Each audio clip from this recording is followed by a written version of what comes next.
तो दोस्तों नमस्कार, एक बार फिर से स्वागत है आपके अपने YouTube चैनल देव जी के ट्रिक्स में। तो दोस्तों हमारे चैनल पर देख सकते हैं हिंदी साहित्य आपको अच्छी तरीके से कवर कराई जा रही है। आप छोटे एग्जाम से लेकर बड़े एग्जाम तक की तैयारी कर रहे हैं तो भी आपका क्लियर होगा। शिक्षक भर्ती हो गया, यहाँ पर टीजीटी पीजीटी हो गया, यूपी से है या आप बिहार से हैं या आप इंडिया के किसी भी कोने से हैं, है ना। आपकी जो हिंदी साहित्य है आपको यहीं से मिलेगा। और आज की इस वीडियो में हम लोग कवर करेंगे यहाँ पर प्रगतिवाद, प्रयोगवाद और नई कविता। वीडियो थोड़ा सा बड़ा हो सकता है क्योंकि हमने हर चीज इसी में आपको दिया है। इसी में आपको थ्योरी भी है, इसी में ऑब्जेक्टिव क्वेश्चन है। कुछ आपको ऑब्जेक्टिव क्वेश्चन सोल्व करना है, उसके बाद थ्योरी पढ़ना है, इसके बाद ऑब्जेक्टिव क्वेश्चन सोल्व करना है। यानी जो कॉन्सेप्ट है उस कॉन्सेप्ट को इसी वीडियो के साथ कंप्लीट करना है। इसलिए वीडियो हमारे बड़े होते हैं और आपको प्लेलिस्ट में हर एक चीज आपको क्रम से हमने यहाँ पर पढ़ाया है, उसको आप लोग देख सकते हैं। बाकी हमारे ऐप से नहीं जुड़े हैं तो हमारे ऐप में भी सुविधा दी गई है। 99 रुपए में ये नोट्स भी आपको प्राप्त होंगे। ये नोट्स के साथ साथ आपको हाईलाइट नोट्स भी हैं, प्रिंटेड नोट्स भी हैं, एआई नोट्स भी हैं और साथ में टेस्ट सीरीज की सुविधा भी दी गई, जो कि सिर्फ और सिर्फ 99 रुपए में आपको सुविधा दी जा रही है ना। एक बार जुड़ेंगे तो आपको लगेगा कि नहीं, हाँ जो हम कोर्स ले रहे हैं वो एक कोर्स के लिए कोई प्राइज ये मायने नहीं रखता है। ठीक है, 99 रुपए। ठीक है, तो आप लोग जुड़कर अपनी तैयारी करिए। तो चलते ही स्टार्ट करते हैं। बाकी प्लेलिस्ट से आप लोग क्रम से वीडियो देख लीजिएगा। स्टार्ट करते हैं। पहला पॉइंट आपसे कह रहा है, हिंदी साहित्य में मार्क्सवादी चेतना की अभिव्यक्ति जिस काव्य धारा में देखने को मिलती है वो धारा आपकी है कौन। तो याद रखना यहाँ पर आंसर आपका हो जाएगा कौन सा, ए नंबर हो जाएगा, प्रगतिवाद हो जाएगा। यानी 1935 से आगे कुछ वर्ष, यानी कुछ वर्ष मतलब 1936 से लेके 1942 का बीच का जो समय है वो प्रगतिवाद युग का समय है। याद रखना है कितना है, 1936 से लेके 42। अभी आपको थ्योरी पढ़ेंगे तो आपको मिलेगा। तो आपका आंसर क्या हो गया सर, ए नंबर हो गया। यानी प्रगतिवाद में देखा जाए तो मार्क्सवादी चेतना की व्यक्ति देखने को मिलती है। आइएगा, नेक्स्ट क्वेश्चन आपसे दिया गया और आपसे कह रहा है कि प्रगतिवादी काव्य सृष्टि जो आपकी है कैसी है। तो प्रगतिवादी काव्य सृष्टि जो आपकी है कैसी है, वर्ग चेतना प्रधान है। कैसी है, वर्ग चेतना प्रधान है। यानी ऑप्शन नंबर आपका 20 का राइट हो जाएगा। नेक्स्ट पॉइंट देखिए, आपके थोड़ी सी आपकी थ्योरी पढ़ेंगे, क्योंकि इस थ्योरी से जब पढ़ेंगे ना तो यहीं से क्वेश्चन आपको निकल के आएंगे। जितने भी क्वेश्चन सॉल्व करोगे वो सब यहीं से आ जाएंगे। और कोई भी बुक आप उठाएंगे सबकी थ्योरी आपको इसी बुक में मिल जाएगी। पूरी निचोड़ थ्योरी आपको यही है। ठीक है ना। तो देखो आपसे कह रहा है प्रगतिशील काव्यधारा का जो समय है वो 1936 से लेके आपके 42 है। कहीं कहीं पर आपको 43 मिल जाएगी, लेकिन आपका याद रखना 1936 से लेके 42 का जो समय है वो प्रगतिवादी काव्यधारा है। अब यहाँ पर बहुत क्वेश्चन बनता है प्रगतिशील लेखक संघ। अब देखिएगा कि मुल्क राज आनंद, सज्जाद जहीर, ज्योति घोष और अन्य के या एवं अन्य के सहयोग से भारत से की ओर से, यानी भारत की ओर से देखा जाए तो इंग्लैंड में सर्वप्रथम जुलाई 1935 में भारतीय प्रगतिशील लेखक संघ की स्थापना हुई थी। यानी कहाँ हुई थी, सर्वप्रथम आपके इंग्लैंड में। ठीक है ना। अब याद रखना इसका जो पहला अधिवेशन हुआ था वो आपके भारत में हुआ। ये कब हुआ था, तो अप्रैल 1935 में कहाँ हुआ, लखनऊ में हुआ था। और इसकी जो अध्यक्षता किया था वो आपके मुंशी प्रेमचंद ने किया था। याद रखना प्रगतिशील लेखक संघ का पहली जो आपकी कह सकते हैं अधिवेशन हुआ था वो आपके भारत में कहाँ पर, उत्तर प्रदेश के लखनऊ में आपका हुआ था और अध्यक्षता किया था मुंशी प्रेमचंद ने।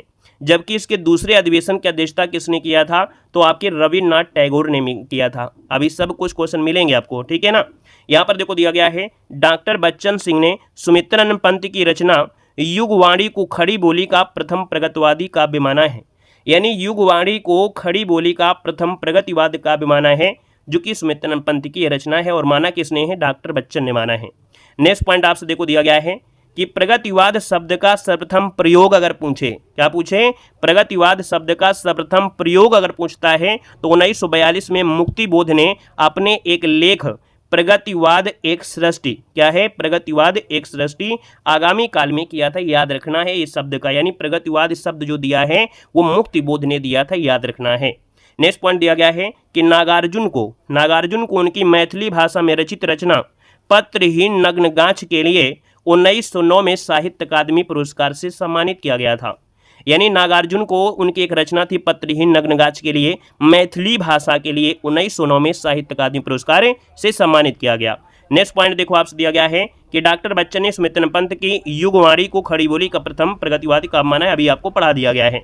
नेक्स्ट पॉइंट देखो आपसे दिया गया है कि डॉक्टर गणपति चंद्र गुप्त ने कालक्रम की दृष्टि से रामेश्वर करुण कृत ब्रज भाषा काव्य जो दिया है करुण सतसई को प्रथम प्रगतिवादी काव्य माना है। अभी देखो युगवाणी को बच्चन ने माना था, लेकिन रामेश्वर कृत, है ना, ब्रज भाषा में करुण सतसाई को प्रथम प्रगतिवादी काव्य माना है, जो कि डॉक्टर गणपत चंद्र गुप्त ने माना है। ठीक है ना। आइएगा नेक्स्ट पॉइंट आपसे दिया गया है कि सन 1934 ईस्वी में गोरकी के नेतृत्व में रूस में सोवियत लेखक संघ की स्थापना हुई। यानी याद रखना, सोवियत लेखक संघ की स्थापना कहाँ हुई थी? रूस में, और गोरकी के नेतृत्व में 1934 में हुई थी। और यह विश्व का पहला लेखक, क्या है? यह विश्व का पहला लेखक संगठन था। विश्व का पहला लेखक संगठन जो था, ये गोरकी के नेतृत्व में सोवियत लेखक संघ था। नेक्स्ट पॉइंट देखो आपसे दिया गया है, क्योंकि अलग अलग जगह हर जगह हुआ है और आप एक स्टैंडर्ड एग्जाम की तैयारी कर रहे हैं, तो आपको 2-3 डाटा पता होना चाहिए, है ना, जो कि आपको एग्जाम में पूछा भी गया है। यहाँ पर देखो 1935 में हेनरी बारबूस की पहल पर पेरिस में E.M. फोर्टर ने प्रगतिशील लेखक संघ की स्थापना किया। यानी अगर आपसे पूछे पेरिस में, तो आपके हेनरी बारबूस ने किया था 1935 में। रूस में आपके 1934 में हुआ था, है ना।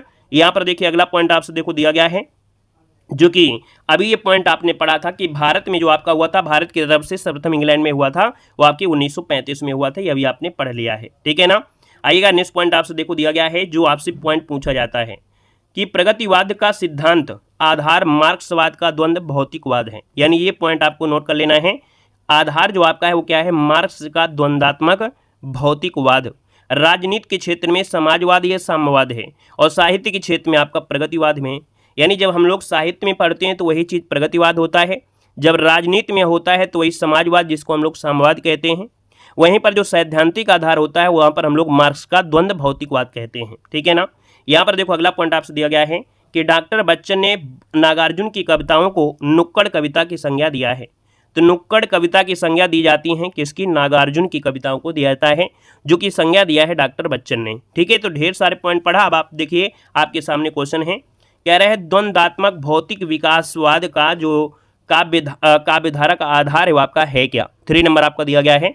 तो आप कहेंगे सर ये आपका है प्रगतिवाद है ना। द्वंद्वात्मक भौतिक विकासवाद किस काव्यधारा का आधार है? तो आपकी प्रगतिवाद है, ऑप्शन आपका बी बनेगा। नेक्स्ट क्वेश्चन देखो दिया गया है कि प्रगतिशील लेखक संघ किस स्तर की संस्था है? तो आपको मालूम है विश्व के बाहर भी, मतलब आपके भारत के बाहर भी हुई है। यानी ऐसी जो आपकी संस्था होती है वो आपकी कैसी? अंतर्राष्ट्रीय है, क्योंकि आपके इंग्लैंड में हुई, आपके रूस में भी आपकी हुई, है ना, और फ्रांस में भी आपकी हुई। कहीं ना कहीं देखा जाए अंतर्राष्ट्रीय आपकी है, ऑप्शन आपका बी बनेगा। नेक्स्ट क्वेश्चन आपसे दिया गया और आपसे कह रहा है कि प्रगतिशील लेखक संघ के प्रथम अधिवेशन की अध्यक्षता किसने किया था? प्रगतिशील लेखक संघ की प्रथम अधिवेशन की अध्यक्षता किया था, सबसे ज़्यादा क्वेश्चन पूछा गया है।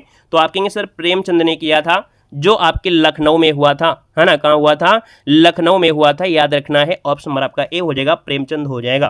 क्वेश्चन आइएगा, क्वेश्चन नंबर आपका दिया गया 6 नंबर में, लखनऊ में आयोजित प्रगतिशील लेखक संघ के प्रथम अधिवेशन की अध्यक्षता किसने किया था? बिल्कुल फटाफट सोल्व करना है।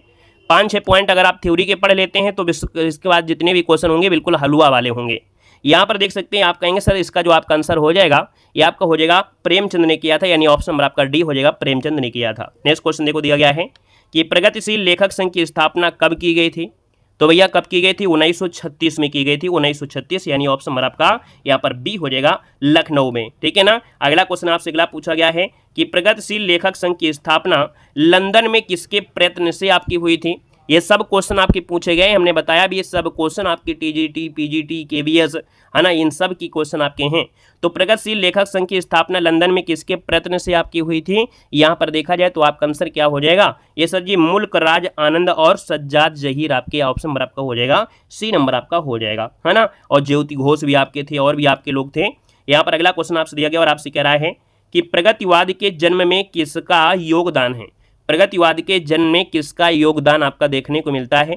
तो सर जी यहाँ पर देखा जाए तो आपके छायावादी, रोमनिक, पलायनवादी प्रवृत्ति, प्रगतिशील लेखक संघ की स्थापना, मार्क्सवादी प्रभाव, ये सभी चीज़ें आपको देखने को मिलती हैं। यानी प्रगतिवाद को जो जन्म दिया इन सब कारणों ने दिया, यानी ऑप्शन नंबर आपका डी इसका राइट हो जाएगा। नेक्स्ट क्वेश्चन देखो दिया गया है कि प्रगतिवाद के अंतर्गत कौन सा विचार अमान्य है? यानी प्रगतिवाद में हम आप लोग जानते हैं यथार्थवाद, पदार्थवाद, समाजवाद, लेकिन रूपवाद नहीं है। यानी यहाँ पर देखा जाए तो आपके प्रगतिवाद के अंतर्गत रूपवाद का कोई विचार नहीं है। यहाँ पर आंसर आपका जो हो जाएगा बी हो जाएगा।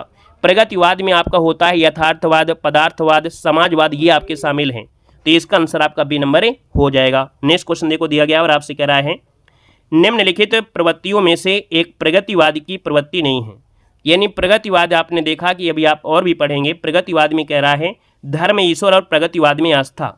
तो आपको याद रखना, प्रगतिवाद में धर्म और ईश्वर पर कोई फोकस नहीं किया गया है, यानी इसके आस्था में कोई मतलब नहीं है। प्रगतिवाद का मतलब धर्म, ईश्वर या व्यक्तिवाद से कोई मतलब नहीं है, तो इसलिए आपका पहला ऑप्शन आपका ये नहीं होगा। लेकिन सामाजिकता का आग्रह, शोषित वर्ग के प्रति सहानुभूति और शोषक वर्ग के प्रति घृणा, जन सामान्य के प्रति लोकमंगल की कामना, ये जरूर आपकी है। तो आपका फर्स्ट नंबर इसका राइट हो जाएगा। नेक्स्ट क्वेश्चन देखो दिया गया है, वैद्यनाथ मिश्र किसका वास्तविक नाम है। बहुत बार क्वेश्चन पूछा गया है कि सर जी वैद्यनाथ मिश्र किसका वास्तविक नाम है। तो याद रखना ये नाम है आपके नागार्जुन का नाम है। क्या है? नागार्जुन का नाम है। इन्हें बाबा के नाम से भी जाना जाता है। याद रखिए, बाबा के नाम से भी इनको जाना जाता है, यानी बाबा के नाम से प्रसिद्ध जो कवि नागार्जुन है, इनका वास्तविक नाम था वैद्यनाथ था। ठीक है, इनका जन्म आपका 1911 में आपके मधुबनी बिहार में हुआ था। कहाँ पर? बिहार में हुआ था। तरौनी नामक एक गांव है, तरौनी नामक गांव में आपका हुआ था, याद रखना है। ठीक है ना। और यहाँ पर देखिए अगले पॉइंट में आते हैं। नेक्स्ट पॉइंट दिया गया है, उससे पहले भैया इनके बारे में पढ़ लेते हैं। ऐसे ही हमारी पूरी नोट्स आपकी होगी, यानी हिंदी साहित्य अगर आपने पढ़ा है तो ऐसे ही आपको मिला होगा। आपको आधुनिक पढ़ा होगा, आपने छायावत पढ़ा है, ऐसे ही डिटेल में आपको मिलेगी। हर एक रचना की डेट भी आपको मिलेगी। जो आप लोग इतनी ढेर सारी मोटी मोटी नोट्स बनवा देते हैं किसी न किसी चैनल में, किसी कोर्स भी आप लेंगे तो उसमें आपको खूब मोटी मोटी नोट्स बनवाएंगे, लेकिन हमारे यहाँ पर नोट्स की जरूरत नहीं होती है। आप इतना पढ़ेंगे, इसी से सब क्वेश्चन सॉल्व करेंगे। देखो, नागार्जुन का संक्षिप्त जीवन परिचय में आपसे वही पॉइंट पढ़ना है जितना जरूरी है, रामलीला नहीं पढ़ना है। देखो, इनका जन्म आपके 11 है ना 1911 और मृत्यु आपकी 1998। जन्म हुआ था तरौनी, जो कि आपके दरभंगा में है। मूल नाम जिनका जो था वह क्या था भैया? वैद्यनाथ मिश्र था। माता पिता यानी यहाँ पर देखे गोकुल मिश्र और उमा देवी, ये इनके माता पिता हैं। इनका उपनाम क्या था भैया? तो आपको नाम यात्री और नागार्जुन भी था। बाबा के नाम से भी इनको जाना गया है। यहाँ पर देख सकते हैं एक पॉइंट दिया गया है कि नागार्जुन का पहला साहित्यिक उपनाम क्या था। तो नागार्जुन का पहला साहित्यिक उपनाम था यात्री। क्या था सर जी? यात्री था। संस्कृत और मैथिली में ये यात्री नाम से कविता लिखते थे, याद रखना है। संस्कृत और मैथिली में ये यात्री नाम से ही कविता लिखते थे। नेक्स्ट पॉइंट देखो दिया गया है कि नागार्जुन की खड़ी बोली में सर्वप्रथम प्रकाशित रचना कौन सी है? राम के प्रति। ये नागार्जुन की खड़ी बोली में सर्वप्रथम प्रकाशित रचना है, जो कि सन 1935 में लाहौर से निकलने वाली साप्ताहिक पत्रिका विश्व बंधु में छपी थी। नागार्जुन को रचनाओं का क्रम आपसे पूछा गया है। आप एग्जाम में से अच्छे एग्जाम की जब तैयारी कर रहे होते हैं तो वहाँ पर आपकी ईस्वी भी पूछ लेता है ना, क्रम पूछ लेता है कि नागार्जुन की रचनाओं का क्रम बताइए, कौन सी रचना पहले आई, कौन सी बाद में आई। तो हमारे यहाँ पर पढ़ने में आपको यही फायदा होगी कि हर एक रचना की डेट आपको मिलेगी। यहाँ पर देखिए युग धारा आपकी 1953 है। ठीक है, जो ज़्यादा से ज़्यादा पूछी जाती है वही आपका है, युग धारा 1953 है। इसके बाद देखो खिचड़ी विप्लव देखा हमने, है ना। सतरंगे पंखों वाली आपकी, देखो ये आपके ढेर सारे हैं, लेकिन यहाँ पर जो आपसे ज़्यादा पूछी जाए वही हम आपको बता रहे हैं। बाकी स्क्रीनशॉट यहाँ पर लेना है तो ले लीजिएगा, अगर आपने पैसा पे करके आपने नहीं लिया है नोट्स तो। लेकिन अगर आप हमारे ऐप में जुड़े हैं तो आपको यहाँ पर नोट्स मतलब स्क्रीनशॉट लेने की आवश्यकता नहीं है। ऐप में आपको ये क्लास नोट्स वाले फोल्डर में आपको मिल जाएगी, तो आपको इतनी मेहनत करने की आवश्यकता नहीं है। अगर आपने 99 रुपये आपने पे किया है तो आपको ये सब सुविधा हमारे ऐप में आपको मिल जाएगी। यहाँ पर देखो दिया गया है युग धारा 1953 और इसके बाद भस्मांकुर आपकी 1971 है, तालाब की मछलियाँ आपकी 1975 हैं। ये नागार्जुन की कुछ रचनाएं हैं। इसमें देखो जाए जो आपकी पूछी गई है क्या कि नागार्जुन की कृति जो भस्मांकुर है ये एक खंड काव्य है जो बरवे छंद में है। याद रखिए, नागार्जुन की एक कृति है यानी रचना है भस्मांकुर, जो कि एक खंड काव्य है और ये बरवे छंद में है। नेक्स्ट पॉइंट देखो दिया गया है कि नागार्जुन ने मैथिली भाषा में पत्रहीन नग्नगाछ शीर्षक से काव्य लिखा, जिसमें 52 कितने सर जी 52 कविताएं संकलित है। यानी पत्रहीन नग्नगाछ शीर्षक से काव्य लिखा है और इसमें देखा जाए तो 52 कविताएं संकलित हैं जो कि मैथिली भाषा में हैं। और इस कृति के लिए 1968 में इनको साहित्य अकादमी पुरस्कार भी मिला था। नेक्स्ट पॉइंट देखो आपसे दिया गया है कि डॉक्टर बच्चन सिंह ने नागार्जुन की कविताओं को नुक्कड़ कविता की संज्ञा दिया था। नागार्जुन को राजनीति कवि के रूप में भी जाना जाता है। नागार्जुन को राजनीति कवि के रूप में जाना जाता है। इनकी देखिए कुछ रचनाएं आपके हैं, जैसे बादल को घिरते देखा, ठीक है ना, पाषाणी सिंदूर हो गया, यहाँ पर कालिदास भी इनकी आपकी रचना है, ठीक है ना। और नागार्जुन को प्रगतिवाद का सलाका पुरस्कार भी कहा जाता है। नागार्जुन को प्रगतिवाद का सलाका पुरुष भी कहा जाता है। क्या बोलते हैं? नागार्जुन को प्रगतिवाद का सलाका पुरुष भी कहा जाता है। नेक्स्ट पॉइंट देखो दिया गया है शिव मंगल सिंह सुमन का जीवन परिचय में कुछ पॉइंट आपके हैं, क्योंकि यहीं से अभी क्वेश्चन आपको मिलेंगे। सर जी इनका जन्म स्थान पूछा जाएगा तो आपके यहाँ झगरपुर जो कि उन्नाव में हुआ था। शिवमंगल सिंह सुमन का जो आपका जन्म है वो आपका कहाँ पर, तो आप कहेंगे झगरपुर जो उन्नाव में पड़ता है। मूल नाम इनका शिवमंगल सिंह था और इनका उपनाम क्या है, सुमन आपका है। और इसके बाद प्रथम संग्रह जो आपकी हिल्लोल है, हिल्लोल क्या है, शिवमंगल सिंह सुमन की पहली जो रचना है प्रथम संग्रह है हिल्लोल, जो कि आपकी 1939 में हुआ था।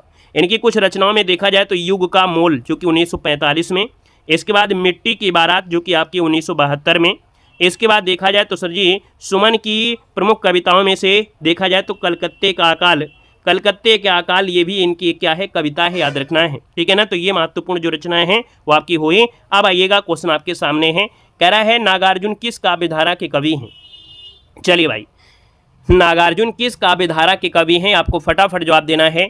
सर जी ये जो आपके आते हैं वो किस काव्यधारा के हैं, तो आप कहेंगे सर जी हम तो पढ़ते हैं प्रगतिवाद, यानी ऑप्शन नंबर आपका ए इसका राइट हो जाएगा। नेक्स्ट क्वेश्चन देखो दिया गया है कि नागार्जुन की निम्नलिखित रचनाओं में से कौन सी खड़ी बोली में नहीं लिखी गई है, यानी खड़ी बोली में नहीं लिखी गई है। तो आप कहेंगे सर यहाँ पर देखा जाए तो आपकी पत्रहीन नग्नगाछ, जो कि यहाँ पर आंसर आपका क्या हो जाएगा सर, यहाँ पर आंसर आपका बी हो जाएगा, यानी पत्रहीन नग्नगाछ। ये सर जी आपकी देखा जाए तो किसमें, आपके खड़ी बोली में नहीं है, तो कौन सी बोली में है, ये सर जी कौन सी बोली में है। अभी आपको बताया गया था कि सर जी पत्रहीन नग्नगाछ के लिए इनको पुरस्कार भी मिला था, है ना, इनको पुरस्कार भी आपको मिला था। और ये जो आपकी भाषा है पत्रहीन नग्नगाछ वो कौन सी भाषा में है, एक बार सभी लोग बताइए, देखते हैं कि आपने पढ़ा है कि नहीं पढ़ा है। पत्रहीन नग्नगाछ जो आपकी है ये मैथिली भाषा में है, वेरी गुड, याद रखना। ये कैसी है, आपकी मैथिली भाषा में है, याद रखना है। आइएगा नेक्स्ट पॉइंट आपसे दिया गया है कि कबीर के उपरांत हर विध्वंसकारी जनरोधी शक्ति को सर्वाधिक खुली चुनौती देने वाले साहित्यकार इनमें से आपके कौन हैं। तो सर जी 15 की अगर हम बात कर लेते हैं तो आपका आंसर इनमें से हो जाएगा नागार्जुन आपके हैं, यानी कबीर के बाद देखा जाए तो विध्वंसकारी और जन विरोधी शक्ति को सर्वाधिक खुली चुनौती देने वाले साहित्यकार आपके नागार्जुन हैं, ऑप्शन नंबर आपका बी बनेगा। नेक्स्ट क्वेश्चन देखो दिया गया है कि निम्न में से कौन सी विशेषता प्रगतिवादी की नहीं है, कौन सी विशेषता प्रगतिवादी की नहीं है। तो हमने कहा सर जी शोषण का विरोध हो रहा है, व्यंग्य प्रधानता है, श्रम में सौंदर्य है, लेकिन कल्पना प्रवणता ये आपको देखने को नहीं मिलेगी, ठीक है ना। यहाँ पर जो आपका आंसर वो आपका ए हो जाएगा। ये सब क्वेश्चन जब 2 बार आप पढ़ोगे ना तो सब आपको तैयार हो जाएंगे। आपको लग रहा है ना कि बड़े कठिन है। अब देखो आपके एग्जाम में सोचो जयशंकर प्रसाद आ जाए, प्रेमचंद केवल आ जाए, तो ऐसे तो है नहीं है ना। हालांकि आए कि क्वेश्चन तो मिलेंगे, लेकिन आप उतना ही पढ़ के आप टीजीटी पेपर दे लो, आप एलटी ग्रेड के टीचर बन जाओ, 75,000 की सैलरी आपको मिलने लगे, ऐसा तो मुमकिन आपका है नहीं। ये पढ़ना पड़ेगा भाई, ठीक है ना। देखो प्रगतिवादी समीक्षक जो आपके हैं, यानी प्रगतिवादी समीक्षक में जो आपके नाम है ये नाम है रामविलास शर्मा है, ठीक है। ये भी आसान होता है, ये आपको कोई टीचर पढ़ाता नहीं है, क्योंकि अगर पढ़ाएगा तो आप लोग पढ़ेंगे नहीं, लेकिन आप अगर यहाँ पर पढ़ लेंगे तो आपको अच्छा सफलता मिल जाएगा। जो क्वेश्चन आपसे नहीं बनते हैं ना हिंदी साहित्य में वो यहीं से होते हैं। अब 1-2 बार पढ़ लोगे ना तो ये भी आपको आसान मिलेगा, और आपको ये वीडियो देखने के बाद हर एक क्वेश्चन आपको कवर हो जाएंगे। देखिए भैया प्रगतिवाद के कुछ कवि और उनकी रचनाएं हैं, है ना। तो जैसे सबसे पहले अगर बात करते हैं नागार्जुन, जिनका कह सकते हैं वैद्यनाथ मिश्र इनका मूल नाम भी रहा है ना, उपनाम भी आपका रहा है, वैद्यनाथ मिश्र आपसे दिया गया है। तो सर जी इनकी देखिए रचना में जैसे युगधारा, प्यासी पथराई आँखें, ठीक है, पथराई यहाँ पर कर लीजिए, पचराई दिया है, पथराई आँखें। इसके बाद खिचड़ी विप्लव देखा हमने, सतरंगे पंखों वाली, ठीक है, पत्रहीन नग्नगाछ, यहाँ पर पत्रहीन नग्नगाछ, बादल को घिरते देखा, इतने आप पढ़ लीजिएगा। तालाब की मछलियाँ, इतने आपको पढ़ना है नागार्जुन की, ठीक है ना। अगला देखो दिया गया है शिवमंगल सिंह सुमन की जो आपकी रचना है, जैसे मिट्टी की बारात, है ना, ये काव्य है 1972 में प्रकाशित हुआ था। विद्या हिमालय जो आपका दिया है वो आपका यही है, ठीक है ना। राज्य राघव की जो आपकी है वो आपकी रचना जो आपकी है पांचाली है, और अजय खंडाहर है। ये सभी रचना पूछी गई जिनको हमने हाईलाइट कर दिया है, यानी रेड कलर में कर दिया है। ये क्वेश्चन पूछे गए हैं, ठीक है ना, इनको रट्टा ही मारना है। त्रिलोचन की बात करते हैं तो दोस्तों याद रखें मैं उस जनपद का कवि हूँ, ये आपकी त्रिलोचन की है, ठीक है ना। केदारनाथ अग्रवाल की बात करते हैं तो इनकी रचना अपूर्वा पूछा जाता है, बहुत बार पूछा गया है। फूल नहीं रंग बोलते हैं, और जमुन जल तुम, ये जो केदारनाथ अग्रवाल की आपकी हैं। और अगले पॉइंट में आते हैं, पॉइंट दिया है कि प्रगतिवादी कवि आपकी कौन हैं, बताइएगा प्रगतिवादी कवि जो आपके हैं इनमें से कौन हैं। चलो हाँ बिल्कुल सही है, प्रगतिवादी जो आपके कवि हैं वो आपके इनमें से कौन हो सकते हैं। जयशंकर प्रसाद, मुक्तिबोध, केदारनाथ या आपके हरिवंश राय बच्चन। किसका किसका नाम लिया है हमने, बताओ किसका किसका हमने नाम लिया है, तो आपको पता चल जाएगा। तो आप कहेंगे सर जी यहाँ पर देखिए केदारनाथ अग्रवाल है, यानी केदारनाथ जो आपके अग्रवाल हैं ये आपके प्रगतिवादी के आपके हैं। ऑप्शन नंबर आपका बन जाएगा सी नंबर राइट हो जाएगा। देखो केदारनाथ अग्रवाल से बहुत क्वेश्चन बनते हैं, तो केदारनाथ अग्रवाल की अगर हम बात करते हैं 2 पॉइंट में कि इनका जन्म स्थान आपका है कमासिन जो कि आपके बांदा में हुआ था, ठीक है ना। इनकी पत्नी का नाम था सर जी क्या, तो आपकी पार्वती था। और केदारनाथ अग्रवाल की अगर बात करते हैं प्रथम संग्रह युग की गंगा, क्या है, युग की गंगा है। तो देखिए केदारनाथ अग्रवाल अपनी काव्य यात्रा के आरंभिक दौर में बालिंदी, क्या है, बालिंदु उपनाम से कविता रचते थे। तब वो ब्रज भाषा में कविता और सवैया छंद में लिखते थे, ठीक है ना। इसके बाद देखा जाए तमाम कवियों की रचनाओं का अनुवाद भी इन्होंने किया है, देश विदेश कविताओं पे किया है। केदारनाथ अग्रवाल की रचनाओं में से जो हमने हाईलाइट किया है वो आपसे पूछे गए हैं, उन्हीं को पढ़ना है, बाकी और पढ़ना है तो आप पढ़ सकते हैं। युग की गंगा हो गया, अपूर्वा हो गया, फूल नहीं रंग बोलते हैं, जो सिलाएं तोड़ते हैं, गुल मेहंदी हो गया, खुली आंखें खुले डैने, ये आपके अग्रवाल की हैं। देखो इसके पहले भी हमने पढ़ा दिया है, कोई आपकी रचना ना छूटे इसलिए यहाँ पर डेट के साथ भी आपको ले देते हैं, ताकि डेट के साथ भी आपको हो। बसंत में हुई प्रसन्न पृथ्वी, ये आपकी केदारनाथ जी की हैं। देखिए क्वेश्चन दिया है फूल नहीं रंग बोलते हैं, इसके रचनाकार आपकी कौन है। फूल नहीं रंग बोलते हैं सर ये केदारनाथ अग्रवाल की है, यानी ऑप्शन नंबर आपका ए इसका राइट हो जाएगा। नेक्स्ट क्वेश्चन देखो दिया गया है कि जमुन जल तुम काव्य के रचनाकार आपके हैं, इनमें से कौन हैं। तो आप कहेंगे सर ये आपकी केदारनाथ अग्रवाल हैं, ऑप्शन नंबर आपका डी इसका राइट हो जाएगा। नेक्स्ट क्वेश्चन दिया गया है अबे सुन बे गुलाब भूत मत गर पाई खुशबू रंगो आब, इन पंक्तियों का जो संबंध है वो आपके किससे है। तो सर 21 नंबर की बात करते हैं ना, तो ये प्रगतिवादी कविता से आपका है, यानी ऐसी जो आपकी पंक्ति का संबंध है वो सजीव प्रगतिवादी कविता से है। सूर्यकांत त्रिपाठी निराला की ये रचना है, कुकुरमुत्ता से ली गई है, ठीक है। यहाँ पर आगे बढ़ते हैं, क्वेश्चन आपसे अगला पूछा गया है कि प्रगतिवादी के प्रमुख कवि आपके नहीं हैं, तो प्रगतिवादी के प्रमुख कवि कौन नहीं हैं। तो यहाँ पर देखिए नागार्जुन है, दिनकर है, मुक्तिबोध हैं, लेकिन अज्ञेय जी नहीं हैं। अज्ञेय जी आपके नहीं हैं, याद रखना है। तो आपका आंसर जो हो जाएगा उसी नंबर इसका राइट हो जाएगा, याद रखना है। आइएगा नेक्स्ट क्वेश्चन में आते हैं। क्वेश्चन दिया गया है कि निम्नलिखित में से किस लंबी कविता के रचयिता मुक्तिबोध आपके हैं। तो भैया मुक्तिबोध आपके पूछा गया है, यानी यहाँ पर हम बात करते हैं लंबी कविता के बारे में पूछ लिया है। अच्छा मुक्तिबोध की बात करते हैं तो इनका पूरा नाम था गजानन माधव मुक्तिबोध। ग्वालियर के मध्य प्रदेश में कस्बे में इनका जन्म हुआ था। इन्होंने अंधेरे में जो कविता है वो लंबी कविता व्याख्या करते हुए अस्मिता की खोज की बात उठाई थी। तो आप कहेंगे सर यहाँ पर देखा जाए तो ऑप्शन नंबर आपका हो जाएगा बी नंबर अंधेरे में, क्या हो जाएगा सर, अंधेरे में, ये आपकी इनकी लंबी कविता है मुक्तिबोध, ऑप्शन नंबर आपका बी हो जाएगा।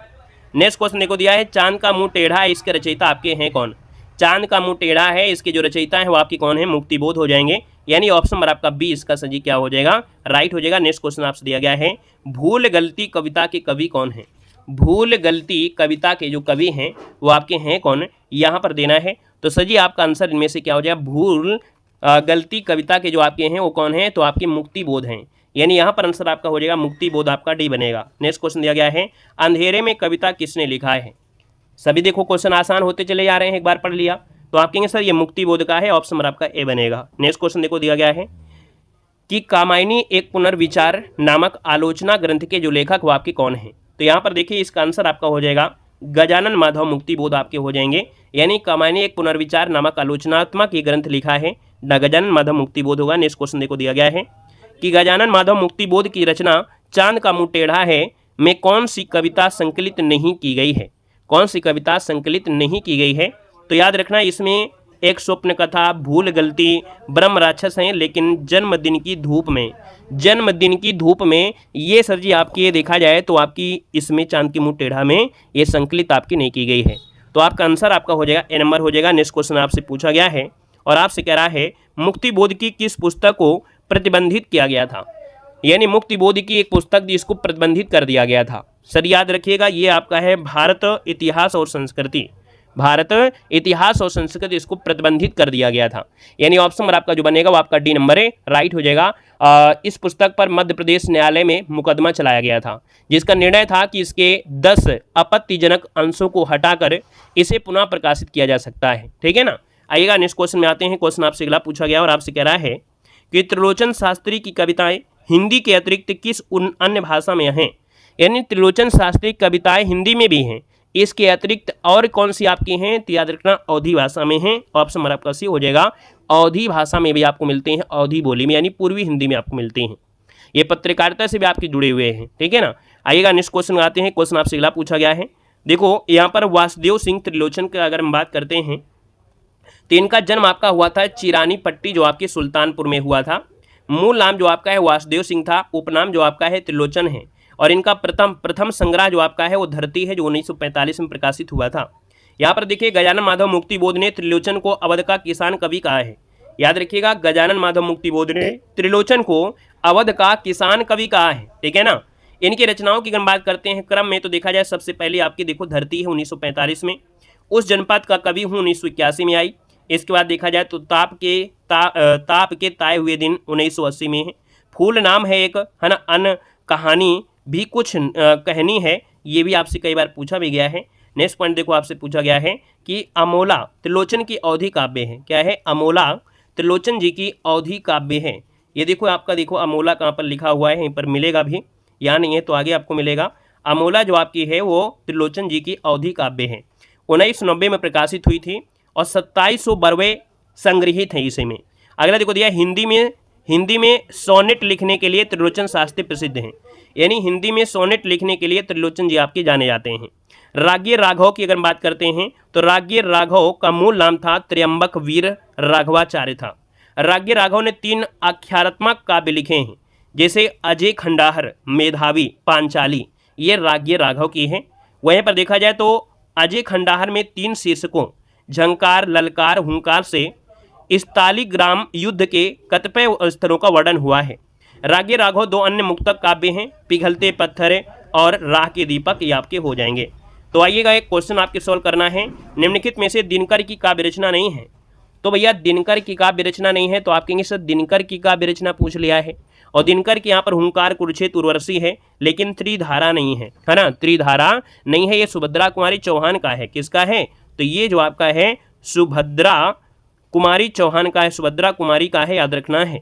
यहाँ पर आगे बढ़ते हैं। क्वेश्चन देखो दिया गया है कि हारे को हरिनाम शीर्षक काव्य ग्रंथ के जो है रचनाकार वो आपके कौन? हारे को हरिनाम शीर्षक काव्य ग्रंथ के जो आपके हैं रचनाकार वो आपके कौन है? तो यहाँ पर आंसर आपका बी हो जाएगा, रामधारी दिनकर हो जाएगा। क्या हो जाएगा सर?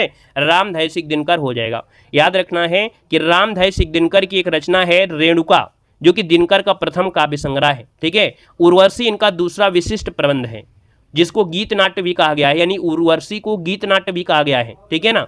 यहाँ पर देखा जाए अगले पॉइंट में आते हैं। नेक्स्ट पॉइंट दिया गया है रामधारी दिनकर के बारे में अगर हम बात कर लेते हैं तो रामधारी दिनकर के काव्य में राष्ट्रीय संस्कृति चेतना, प्रगतिवादी चेतना दोनों विद्यमान हैं। रामधारी दिनकर को समय सूर्य और अधैर्य का कवि कहा गया है, यानी समय सूर्य का कवि, अधैर्य का कवि किसे कहते हैं? रामधारी दिनकर कहते हैं। इनकी रचना की बात करते हैं तो यहाँ पर देखिए कृतियों में से रेणुका जो 1935 में, इसके बाद देखा जाए तो हुंकार आपकी 1939 में, इसके बाद द्वंद्व गीत 1940 में, कुरुक्षेत्र जो कि एक प्रबंध काव्य 1946 में आया था, रसमरथी एक खंड काव्य है जो 1952 में आया, इसके बाद उर्वशी जो कि 1961 में एक गीत नाट्य आपका है। ये सब पूछे जाते हैं। आत्मा की आंखें, हारे के हरिनाम, धूप और धुआं, साथ में नीम के पत्ते, इतिहास के आंसू, ये सब रचनाएं इनकी पूछी गई हैं, याद रखना है। अगला देखो पॉइंट दिया है कि दिनकर ने मैथिली गुप्त के सामने स्वयं को महज डिप्टी राष्ट्रकवि ही माना है, यानी कह रहा है कि दिनकर ने मैथिली शरणगुप्त के सामने, यानी मैथिली शरणगुप्त को और अच्छा कवि बताया है दिनकर ने कहा है कि मैथिली शरणगुप्त के सामने वो स्वयं एक महज डिप्टी राष्ट्रकवि है, यानी छोटे हैं, है ना। दिनकर को उर्वशी महाकाव्य के लिए 1972 में भारतीय ज्ञानपीठ पुरस्कार मिला था और ये गीत नाट्य भी माना जाता है। यहाँ पर देखिए संस्कृत के 4 अध्याय किसकी रचना है? संस्कृत के 4 अध्याय जो आपकी है वो किसकी है? दिनकर की है, यानी ऑप्शन नंबर आपका डी हो जाएगा, दिनकर की आपकी रचना हो जाएगी। याद रखना एक यहाँ पर जो एक रचना और कुरुक्षेत्र होता है वो भी एक काव्यात्मक गीत है। अगला क्वेश्चन दिया है कि रामधारी दिनकर की किस कृति को आधुनिक युग की गीता कहा जाता है? तो आधुनिक युग की गीता कहते हैं, अब आप बताइएगा आधुनिक युग की गीता जो कहा जाता है वो कुरुक्षेत्र को कहते हैं, और कुरुक्षेत्र जो आपका है एक काव्यात्मक गीता है, याद रखना है ना। तो आपका आंसर आपका सी हो जाएगा। नेक्स्ट क्वेश्चन देखो दिया गया है कि रामधारी दिनकर की काव्यकृति आपकी कौन सी है? तो रामधारी दिनकर की काव्यकृति क्या हो जाएगी? कुरुक्षेत्र हो जाएगा, यानी ऑप्शन नंबर आपका बी इसका राइट हो जाएगा। कुरुक्षेत्र जो एक आधुनिक युग की गीता कही जाती है। अगला क्वेश्चन आपसे दिया गया और आपसे कह रहा है कि 2 राह समय के रथ का घर घर, नाद सुनो सिंहासन खाली करो, कि जनता आती है, ये पंक्ति जो आपकी है कविता कहाँ से आपकी ली गई है? ये कविता जो आपकी है रामधारी दिनकर की है। ऑप्शन नंबर आपका बी यहाँ पर राइट हो जाएगा, यानी दिनकर के जनतंत्र का जन्म नामक शीर्षक से लिया गया है। नेक्स्ट पॉइंट आपसे पूछा गया है कि बालकृष्ण शर्मा नवीन का सर्वप्रथम प्रकाशित काव्य संग्रह इनमें से कौन है? चलो, तो बालकृष्ण शर्मा नवीन का सर्वप्रथम प्रकाशित काव्य संग्रह था ये कुमकुम था। क्या था? कुमकुम जो दिया गया है ऑप्शन नंबर आपका डी कुमकुम, इसका आंसर राइट हो जाएगा। 1936 में प्रकाशित हुआ था। और ये जो गीत है ये संग्रह का मूल स्वर आपका है यौवन के पहले उद्दाम प्रयोग, उसका से आपसे लिया गया है। यहाँ पर देखा जाए तो आपका दिया है नवगीत दशक 1, 2, 3 का संपादक इनमें से कौन था? ये भी क्वेश्चन पूछा गया है कि नवगीत दशक 1, 2, 3 का जो संपादक था इसमें से कौन था? तो ये शंभुनाथ सिंह थे। कौन थे? शंभुनाथ सिंह थे, यानी ऑप्शन नंबर आपका फर्स्ट यहाँ पर क्या होगा? राइट हो जाएगा, ए नंबर आपका। तो चलिए फिर स्टार्ट करते हैं। पहला क्वेश्चन आपकी स्क्रीन पर और आपसे कह रहा है कि अज्ञेय का पूरा नाम क्या है? चलिए बताइएगा कि अज्ञेय जी का जो पूरा नाम है वो आपका है क्या? ये अज्ञेय जो आपका है इनका उपनाम है, और कोई भी उपनाम जो होता है वो हमेशा क्या होता है? सिंगल इन्वर्टेड कामा में होता है। अगर किसी नाम के आगे, है ना, अगर आपके सिंगल इन्वर्टेड कामा से कोई अगर नाम लिखा है यानी वो उसका उपनाम है। तो याद रखना इनका पूरा नाम पूछा गया और आपका आंसर हो जाएगा सी नंबर है सच्चिदानंद हीरानंद वासयन, और अज्ञेय क्या है? इनका उपनाम है। बात क्लियर हुई? आइएगा नेक्स्ट क्वेश्चन आपसे दिया गया और आपसे कह रहा है कि प्रयोग अपने आप में इष्ट नहीं है वरन वह साधन है, यह कथन किस वाद से संबंधित है? तो आपका जो आंसर बनेगा वो आंसर आपका हो जाएगा डी नंबर, ये आपका प्रयोगवाद है। क्या है? कि प्रयोग अपने आप में इष्ट नहीं है वरन ये क्या है? साधन है। यह कथन किस वाद से है? तो आपके प्रयोगवाद से है। ऑप्शन नंबर आपका डी यहाँ पर राइट हो जाएगा। नेक्स्ट पॉइंट में आते हैं। नेक्स्ट पॉइंट दिया गया है कि प्रयोगवाद के प्रवर्तक के अनुसार प्रयोगवादी कवि मुख्य तथ्य नाम क्या है? यानी जो प्रयोगवाद के प्रवर्तक के अनुसार देखा जाए जो प्रयोगवादी कवि का मुख्य तथ्य आपका है क्या? तो इनका मुख्य तथ्य यानी मुख्य काम क्या है यानी प्रयोगवाद में? तो आप कहेंगे सर नई राहों की खोज या नई राहों का अन्वेषण।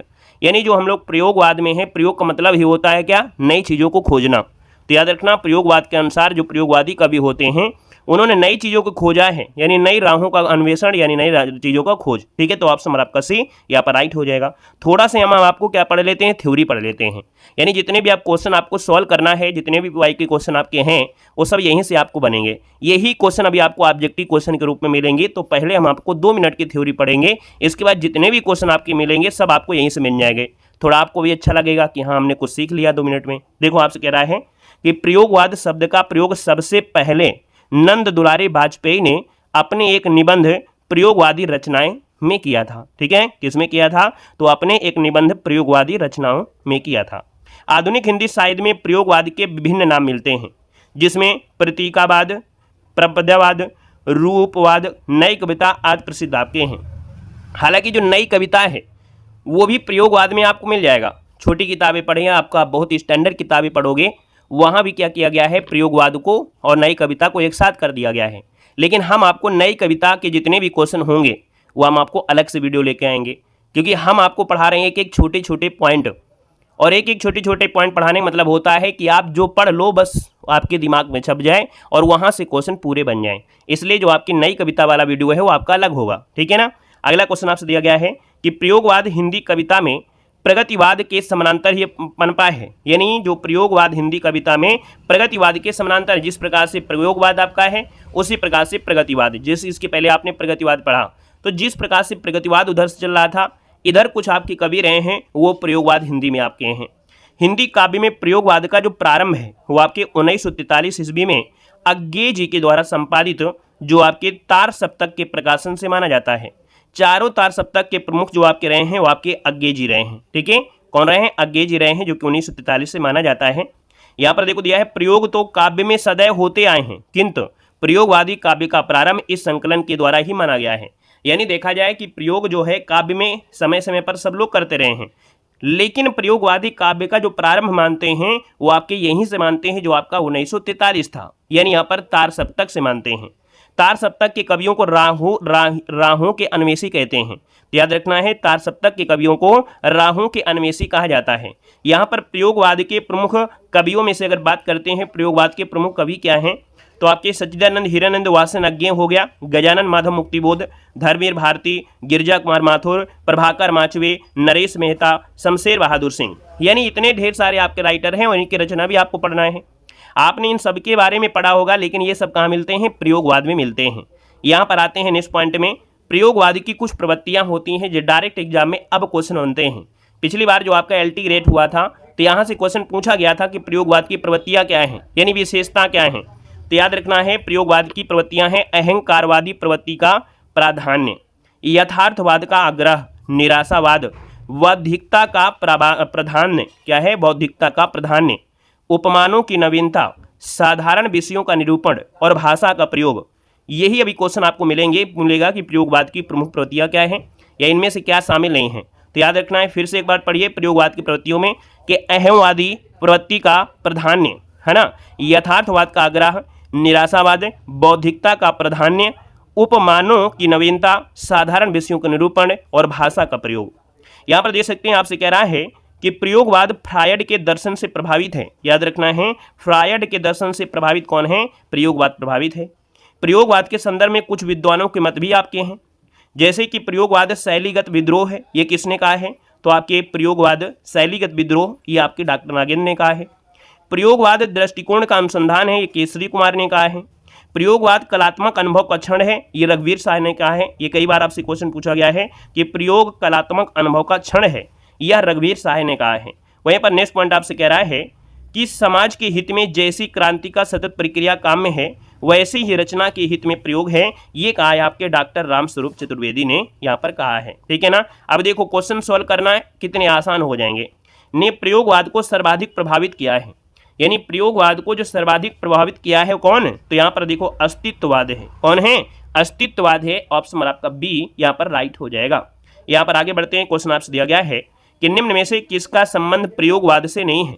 किसका संबंध प्रयोगवाद से नहीं है? यहाँ पर देख सकते हैं, तो जो चाहिए हमने आपको बताया है कि सर प्रयोगवाद में देखा जाए तो मनोविश्लेषणवाद है, कलावाद आपका दिया गया है, यहाँ पर अस्तित्ववाद है, लेकिन स्वच्छंदतावाद नहीं है।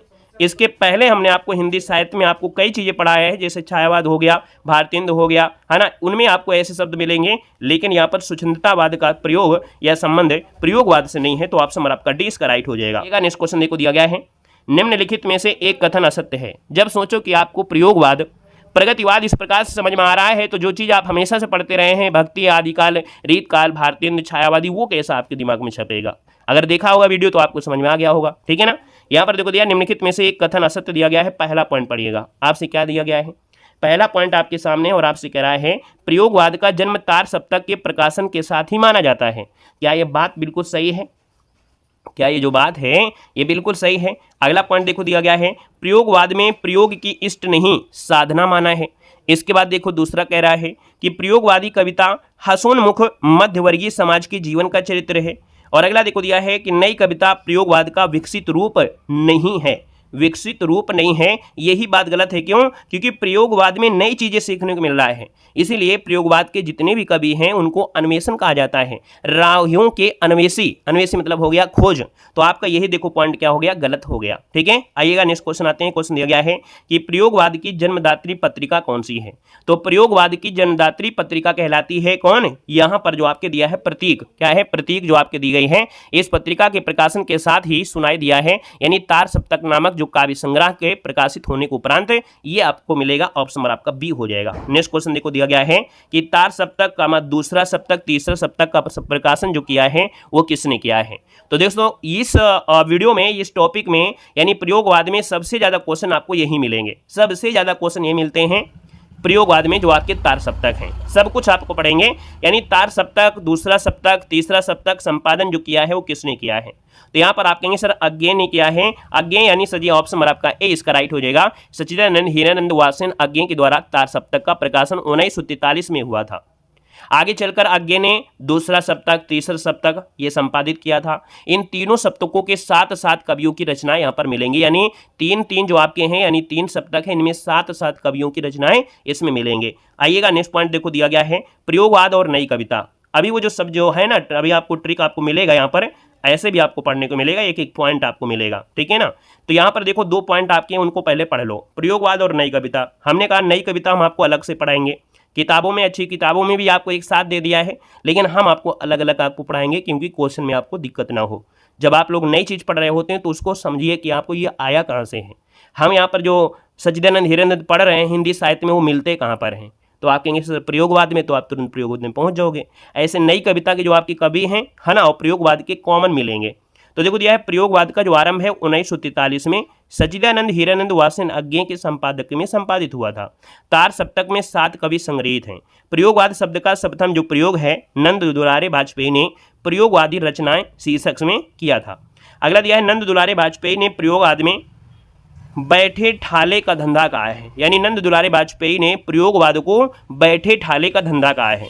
अज्ञे के संपादक में 4 सप्तक प्रकाशित हो चुके हैं, जो कि तार सप्तक आपका 1943 में पहला था, दूसरा आपका 1951 में, इसके बाद तीसरा आपका है 1959 में, इसके बाद 1979 में, यानी 43, 51, 59 और आपका 79। ठीक है ना। अज्ञे ने तार सप्तक की भूमिका में प्रयोगवादी कवियों को राहों का अन्वेषी कहा है। कितना क्वेश्चन आपके सभी रट गए। अगला पॉइंट देखो दिया है कि जो चार जो तार सप्तक है उनको याद रखना, एक क्रम आपसे इसमें पूछी जाती है ना।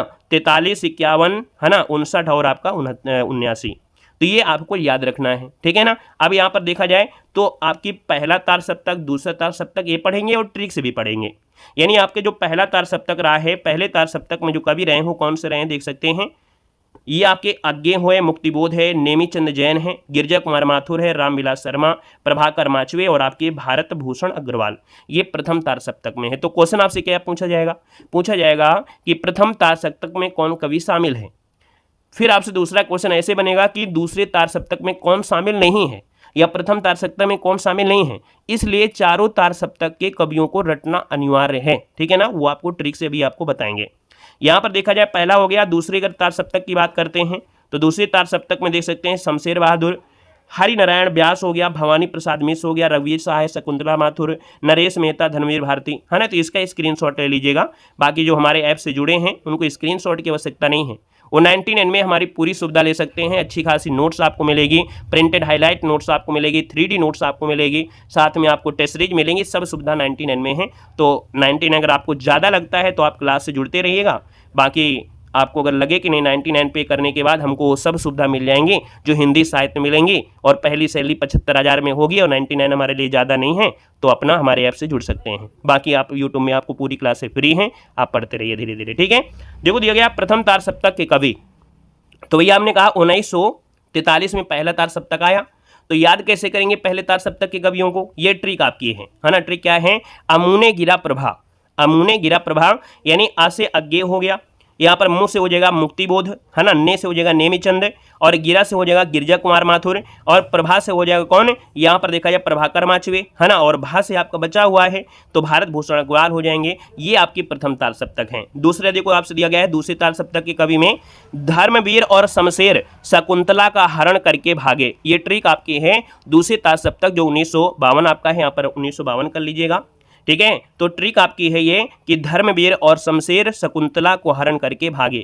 तो यहाँ पर देख सकते हैं धर्मवीर भारती, शमशेर बहादुर, शकुंतला आपके हो गए, आपके हरिनारायण व्यास हो गए, रघुवीर सहाय, नरेश मेहता, भवानी प्रसाद मिश्र, दूसरी तार सप्तक है, स्क्रीनशॉट ले लीजिएगा। तीसरे सप्तक की अगर बात करते हैं तो आपके इनके कवियों में ट्रिपल के, यानी के विषम, के विषम, विषम है कि नहीं है, 3 के जो आपके विषम हैं, यानी कासे कीर्ति चौधरी, केदारनाथ सिंह, कुंवर नारायण। इसके बाद देखा जाए तो आपका वी से विजय, देव नारायण, सर्वेश्वर दयाल सक्सेना, मदन वासेन और प्रयाग नारायण त्रिपाठी।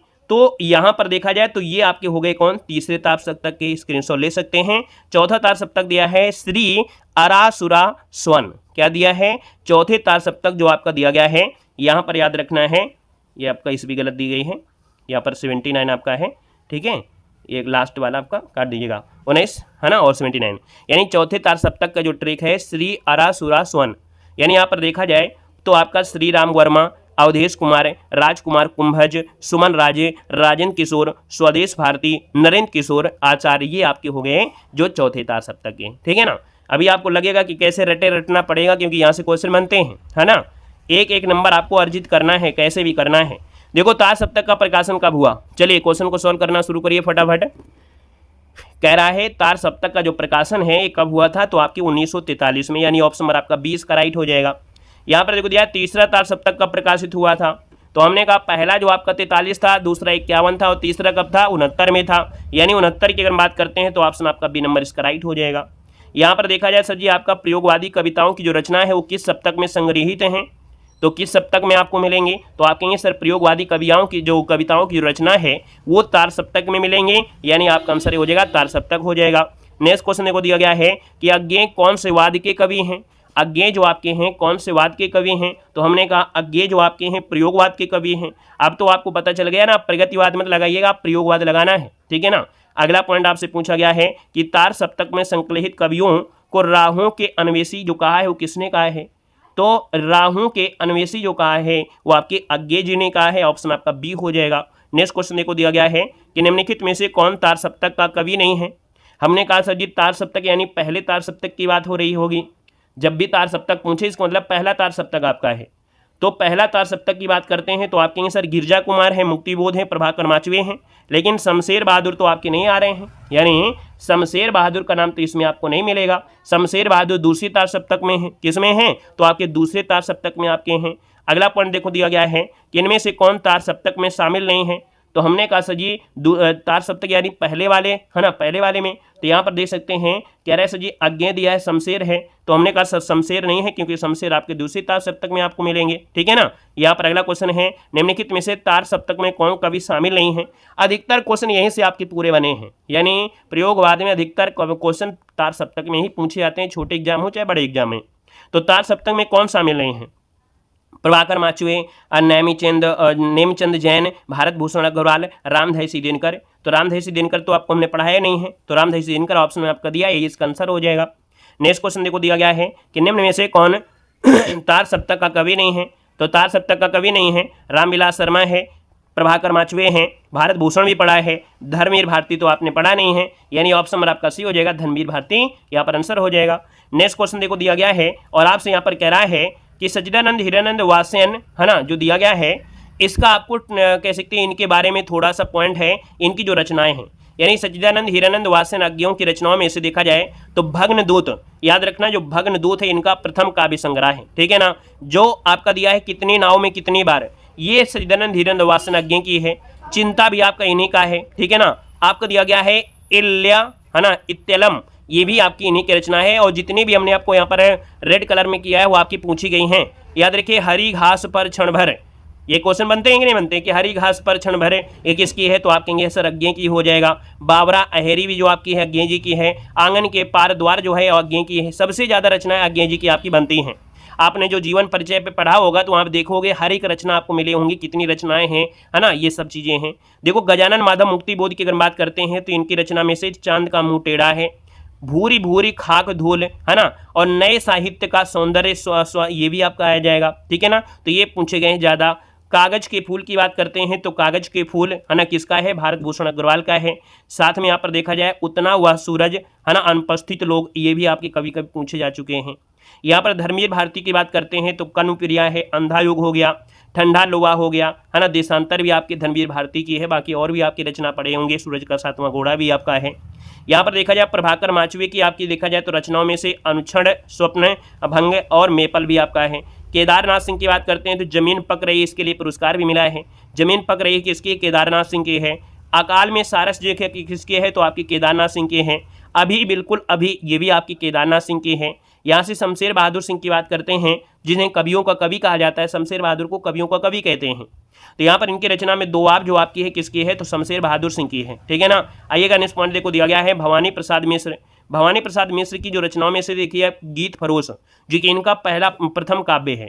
इसके बाद सतपुड़ा के जंगल, कमल के फूल, ये किसके हैं, भवानी प्रसाद मिश्र के हैं। कालजयी जो आपका है, बुनी हुई रस्सी, ये बहुत बार एग्जाम में पूछे गए हैं, तो ये भवानी प्रसाद मिश्र के हैं। इसके बाद देखा जाए तो आपके नरेश मेहता की रचनाओं की अगर बात करते हैं तो बोलने दो चीड़ को, यहाँ पर याद रखें बोलने दो चीड़ को। इसके बाद देखो प्रवाद वर, क्या दिया है, प्रवाद पर्व, बहुत बार पूछा गया है प्रवाद पर्व।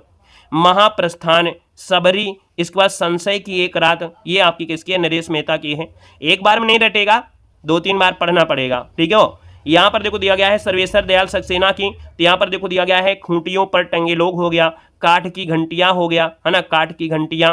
इसके बाद कुआनी नदी, बहुत बार एग्जाम में पूछा गया, कुआनी नदी ये आपकी सर्वेश्वर दयाल सक्सेना की है। पागल कुत्तों का मसीहा ये भी आपके सर्वेश्वर दयाल सक्सेना का है। गिरजा कुमार माथुर की देखिए ढेर सारी आपकी रचनाएं हैं। यहाँ पर देखा जाए तो आपके हरि नारायण व्यास की एक रचना है मृग और तृष्णा, है ना, एक नशीला बांध, ये आपके हरि नारायण व्यास की है। यहाँ पर देखो कुंवर नारायण की बात करते हैं तो चक्रव्यूह, याद रखिए चक्रव्यूह जो आपका है कुंवर नारायण का है। एक रचना आपकी है आत्मजयी, बहुत बार पूछी गई आत्मजयी, जो कि रचना क्या है, एक प्रबंध काव्य है। अगर पूछे कि कुंवर नारायण का प्रबंध काव्य बताइए तो आत्मजयी बताएंगे, आत्मजयी, है ना, और ये आपके कुंवर नारायण के चक्रव्यूह यूनिक आपका है। यहाँ पर देखा जाए तो आपके श्रीकांत वर्मा के देखिए रचनाएं हैं, है ना। इसके बाद विजय देव नारायण शाही, ये आपके मछली घर जो आपका है वो विजय देव नारायण शाही का है। यहाँ पर रघुवीर सहाय, रघुवीर सहाय की बात करते हैं तो सीढ़ियों पर धूप, है ना, और इसके बाद लोग भूल गए हैं, कुछ पत्ते कुछ चिट्ठियां, ये रघुवीर सहाय की हैं। इसके बाद देखा जाए तो तार सप्तक के बारे में जो आपने पढ़ लिया है, जिसको हमने पढ़ा दिया है, उसमें बस ये पूछ लेता है कि इनके जन्म स्थान बताइएगा, बाकी आपने तो पढ़ ही लिया है। यानी यहाँ पर अज्ञे की बात करते हैं तो इनका देखो जन्म आपका 1911 से, है ना, और मृत्यु आपकी 1987 में, जन्म हुआ था देवरिया में। रामविलास शर्मा का जो जन्म हुआ था उन्नाव में हुआ था। गजानन माधव मुक्तिबोध जो आपके, इनका जन्म ग्वालियर में हुआ। प्रभाकर माचुए जो आपके हैं ग्वालियर में इनका जन्म हुआ। नेमचंद जैन जो आपके हैं वो आगरा से आपके रहे हैं। गिरजा कुमार माथुर का जन्म आपके कहाँ पर, मध्य प्रदेश में। भारत भूषण अग्रवाल का कहाँ पर, आपके मथुरा में। तो ये एक्स्ट्रा फैक्ट आपके हैं, जल्दी आपको मिलेगा नहीं, किताबों में जल्दी देखने को आपको नहीं मिलेगा, लेकिन हमने कहा है कि एक वीडियो देखने का मतलब होता है कि इसमें सब कुछ आपको मिल जाएगा। यहाँ पर देखो दूसरे तार सप्तक में कवियों की अगर बात करते हैं तो ये कालक्रम भी है, यानी कभी कभी कालक्रम पूछ लेता है, क्रम से आपका है, यानी सबसे शमशेर बहादुर, इसके बाद भवानी प्रसाद मिश्र, ऐसी नोट्स आपके हैं कि भैया देखो क्रम से आपको मिल रहा है, काल क्रम के हिसाब से पहले कौन आए, ऐसे एग्जामों में, आपकी एग्जामों में ऐसे क्वेश्चन पूछे जाते हैं। तो शमशेर बहादुर सिंह देखिए आप दूसरे तार सप्तक में सबसे पहले शमशेर बहादुर आते हैं। इनका जन्म देहरादून में हुआ। भवानी प्रसाद मिश्र का जन्म होशंगाबाद में। शकुंतल माथुर का जन्म दिल्ली में। नारायण घनश्याम व्यास का मध्य प्रदेश में। नरेश मेहता का जन्म गुजरात में। धनवीर भारती का जन्म इलाहाबाद में। रघुवीर सहाय का जन्म आपके लखनऊ में हुआ था। बाकी इसको आपको पढ़ना है तो आपको अलग से पढ़ना है, अपना फैक्ट है, अपना स्क्रीनशॉट लेकर पढ़ लीजिएगा, नोट्स बनाइए तब आपको रह जाएंगे।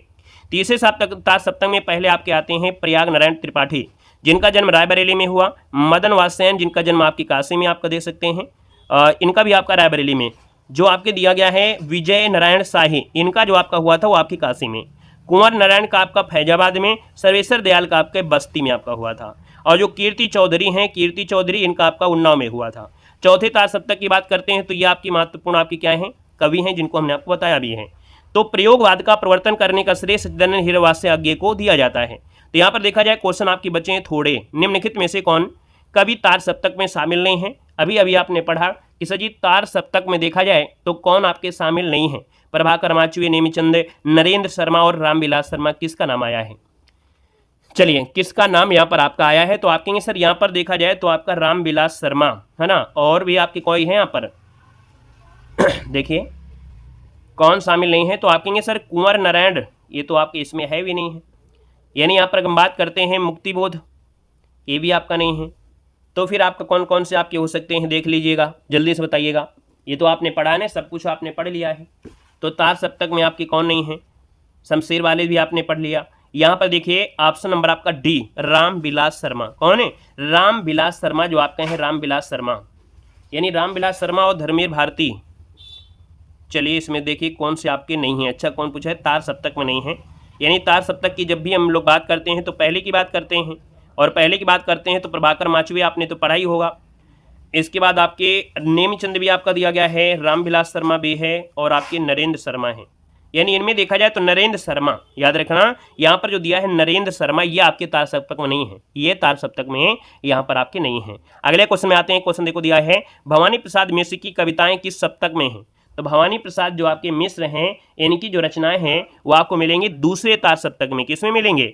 दूसरे तार सप्तक में मिलेंगे। दूसरे तार सप्तक में आपको भवानी प्रसाद मिश्र, रघुवीर सहाय, शकुंतला माथुर, नरेंद्र मेहता, धनवीर भारती, हरिनारायण व्यास, शमशेर बहादुर, है ना। यहाँ पर देखो अगला पॉइंट आपसे दिया गया है कि निम्नलिखित में से कौन सा कवि है जो दूसरा सप्तक में सम्मिलित नहीं था?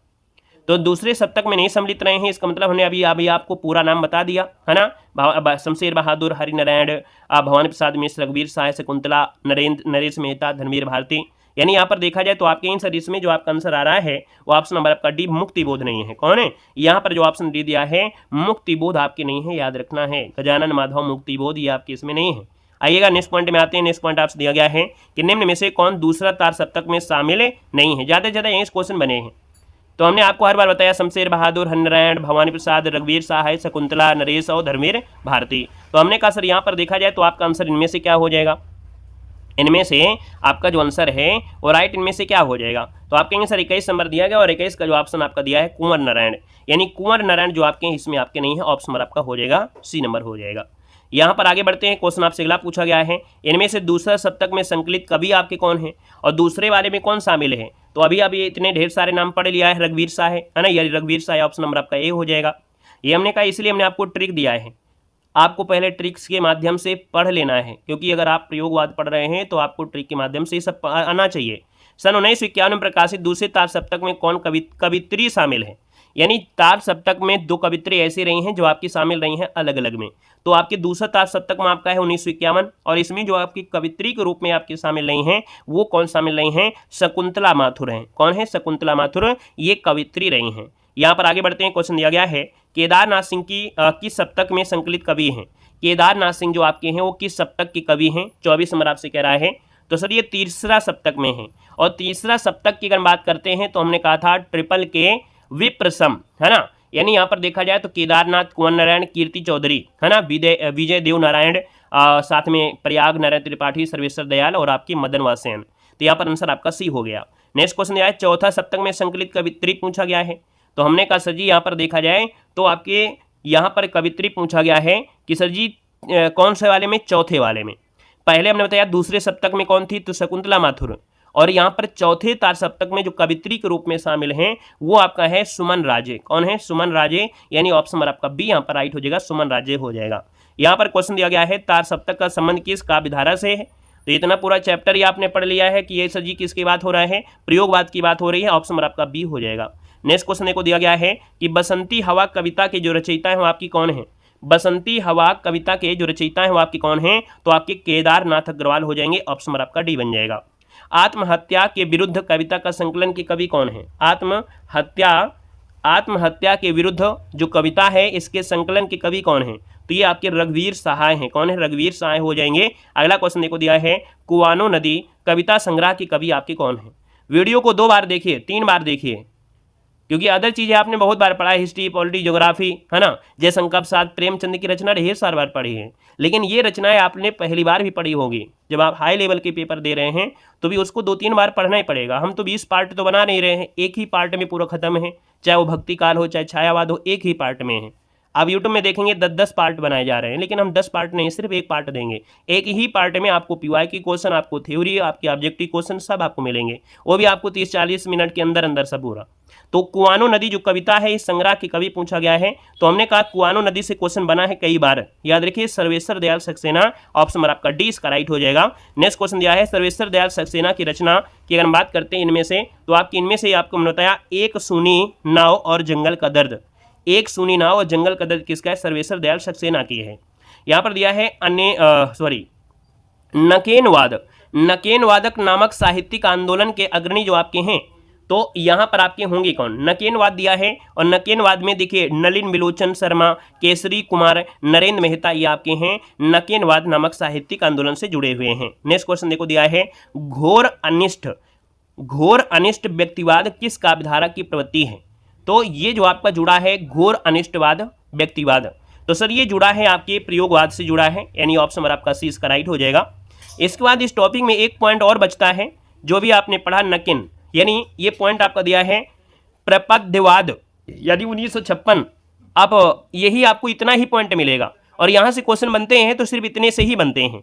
यानी जो दिया गया है प्रपद्यवाद, यानी प्रपद्यवाद का प्रवर्तन जो आपका है वो नलिन बिलोचन शर्मा है, 1956 में प्रकाशित नकिन के प्रबद्ध संकलन से किया गया था। प्रबद्धवाद को नकिनवाद भी कहा जाता है क्योंकि इसमें बिहार के 3 कवि आपके शामिल हैं। तीन जो आपके कवि हैं यानी नलिन विलोचन शर्मा, केसरी कुमार, नरेश के नाम से जाने जाते हैं। प्रथम अक्षरों के आधार पर मानकर नकिन शब्द आपको बनाया गया है। यानी नकिन का मतलब हो गया कि इसमें तीन आपके हैं, जो तीन में विलोचन शर्मा, केसरी कुमार, नरेश, यानी इन तीनों को मिलाकर ये बनाया गया है। यहाँ पर देख सकते हैं प्रबद्धवाद और प्रयोगवाद में मूल अंतर क्या है।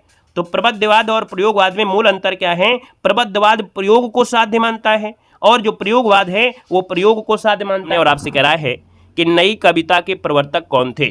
चलिए 1 का ऑप्शन देना है, नई कविता के जो प्रवर्तक थे इनमें से आपके कौन थे। तो दोस्तों नई कविता के प्रवर्तक कौन माने जाते हैं, अज्ञेय को मानते हैं, यानी अज्ञेय, जो कि ऑप्शन आपका क्या बन जाएगा, ए नंबर इसका राइट हो जाएगा। यानी नई कविता जो वो आपकी है जो भारतीय स्वतंत्रता के बाद लिखी गई हैं। समझ गए ना कि नई कविता हम लोग किसे कहते हैं, ऐसी कविताएं जो भारतीय स्वतंत्रता के बाद लिखी गई हैं उन कविताओं को कहा गया है, जिसमें परंपरागत कविता से आगे नए भावबोध होते हैं उनको कहा गया है। ठीक है, नए मूल्य, नए शिल्प विधान होते हैं, अन्वेषण किया गया उनको कहा गया है। तो यहाँ पर जो ऑप्शन नंबर आपका दिया है नंबर इसका राइट हो जाएगा। यहाँ पर देखिएगा क्वेश्चन आपसे दिया गया है, उससे पहले 2-3 पॉइंट पढ़ते हैं, तभी हम इसके क्वेश्चन आप सॉल्व कर पाएंगे कि नई कविता के लक्षण क्या है, नई कविता में पत्रिका का प्रकाशन कब हुआ है। ढेर सारे क्वेश्चन अभी आपको मिलेंगे, पहले यहाँ पर थोड़ी सी थ्योरी पढ़ते हैं। यहाँ पर देखो नई कविता का जनक जो आपका है सच्चिदानंद हीरानंद वासेन अज्ञेय को माना जाता है, क्योंकि उन्होंने ही इस आंदोलन की नींव रखी और इसके विकास में प्रमुख भूमिका निभाई। हालांकि कुछ स्रोतों के अनुसार जगदीश गुप्त को नई कविता के संपादक होने के कारण भी इस उपाधि से सम्मानित किया जाता है। सच्चिदानंद हीरानंद वासेन अज्ञेय नई कविता आंदोलन की शुरुआत के लिए प्रमुख रूप से जाने जाते हैं, जो कि प्रयोगवाद के बाद विकसित हुई है। हमने कहा है कि प्रयोगवाद के जस्ट बाद आपकी नई कविता आपकी आ जाती है। जगदीश गुप्ता उन्होंने 1954 में नई कविता पत्रिका का संपादन किया, जिसे भी इस क्षेत्र में महत्व दिया है।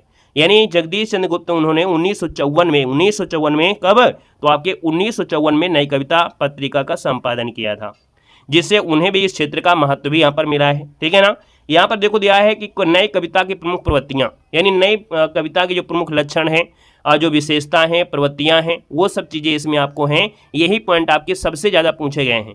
जितने भी आपके क्वेश्चन बने हैं वो आपके यहीं से आपके बने हैं, तो इन पॉइंट को ध्यान से दीजिएगा क्या क्या आपकी हैं।